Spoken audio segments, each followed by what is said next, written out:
Time magazine revealed the cover of their 2021 issue of the world's most influential people, and it featured Harry and Meghan. Whether or not you consider them to be influential icons, we cannot escape the fact that this cover made waves on the internet. Just maybe for the wrong reasons, because a lot of people found it strange or just plain ridiculous. Well, I already made memes about this cover on my Twitter and Instagram accounts, but for this video I wanted to give it a serious analysis and show you why looking at it feels so weird. We are going to look at the symbols used, what is Photoshop and what is not, and most important, how can we fix it with the right symbols so you can learn to use them for your own photographs. Welcome back, my body language buddies. My name is Jesus Enrique Rosas. I'm the body language guy, and it would be great if you join us by just liking this video, subscribing, and hitting that bell. Let's get down to it. The first thing that strikes you about this image is that we are not used to perceive them as being the same size because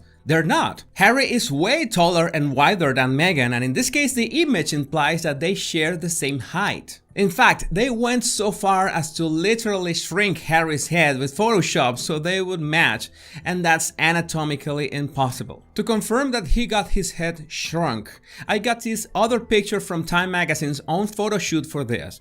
In this photo, Harry and Meghan are side to side so you can see the actual difference in head size. If we use Meghan's features as a guide on both photos, if we adapt the size of the control image to the cover photo, you'll notice that Harry's face was shrunk for the cover. There's a slight offset of the eyes and his hairline. And it was not only this image, there's also this other photo where you can see the obvious difference in heads, and it also confirms the cover head shrinking. So now we know that there was image doctoring involved. But then the question arises, why make Harry look smaller so they can be perceived as the same size? And he's apparently sitting, but his left leg is nowhere to be found. And it seems like there's no space for it to exist. Now let's be honest, whoever did this, the intention was not to show them as equals, but in fact present Meghan as larger. And it's easier to spot if we take a look at the area that both of them hold on the frame. And we separate those areas, you see that Meghan's body was almost double the presence of Harry's. That is reinforced by the fact of the high contrast of she wearing white and he wearing black against a rather dark background. She's popping to the front and he's blending towards the back. The colors that they chose to wear are pretty much standard for a couple. She's wearing white, that is a symbol of purity and being sincere, and that's the image that she wants to project. And he's wearing black, that is a very masculine color, so that's nothing out of the ordinary in itself. And speaking of symbols, you remember in art class when you had to synthesize images in geometric shapes. And it's very easy to spot that Meghan forms a triangle with her head, her hair, and her arms. And no, it doesn't have anything to do with the Illuminati. A triangle is a symbol of ascension, and combined with the fact that you can see both of her legs, it's like she's standing solid, like pillars for that triangle.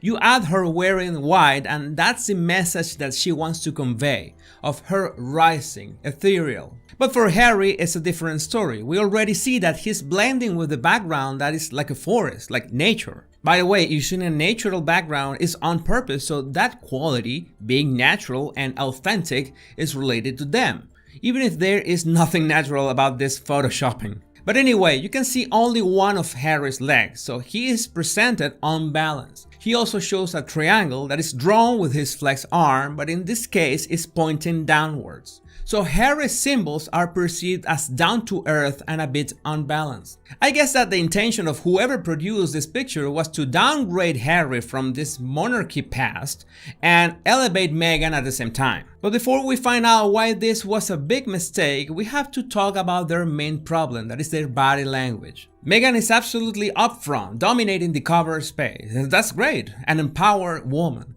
Harry is behind her, and that's usually the setup to take a picture of a man and a woman because the man is usually taller than her. But Harry's body language is not one of protection, it's more like he's hiding behind Meghan. There's no smile in his face and he's hunched over her. And to be clear, a man picture behind his woman is not being submissive per se.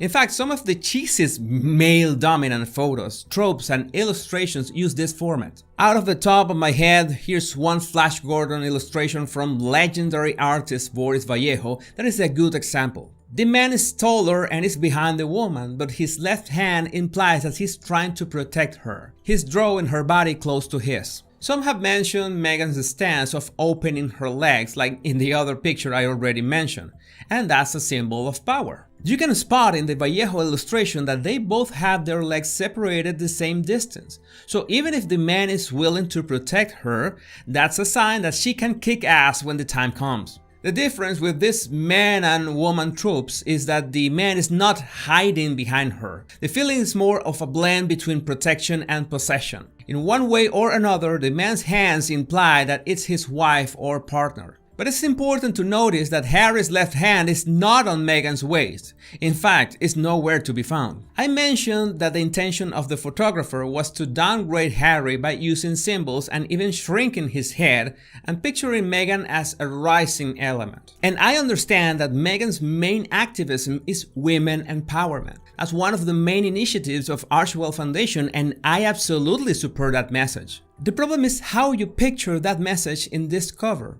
I must say that if Meghan had come to me and asked, "Jesus, how can I represent women empowerment with a photograph?" I would have suggested exactly the same symbols that she's using. Well, maybe the hair extensions are a bit overkill, but still. All those symbols are a great way of conveying the women empowerment message. But the problem is when you add Harry to the mix. You are using symbols to bring the male presence down, to literally shrink it, to make him look afraid and fearful. And that kind of tropes and symbols are only used by feminists of the frustrated and toxic kind. For them, it seems that women can only rise if they emasculate us. That doesn't make any sense because you're bringing your own message down.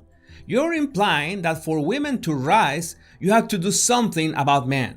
So in the end, you still depend on something that has to do with us so you can rise. And that's garbage. Women can rise on their own without the need to bring men down. Women and men are yin and yang. Each one of us got our own mix of masculinity and femininity.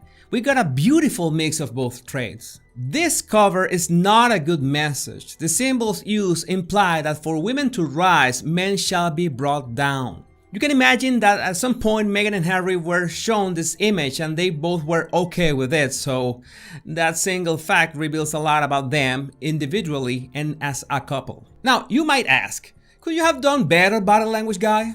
Yes, I could. And in fact, I did.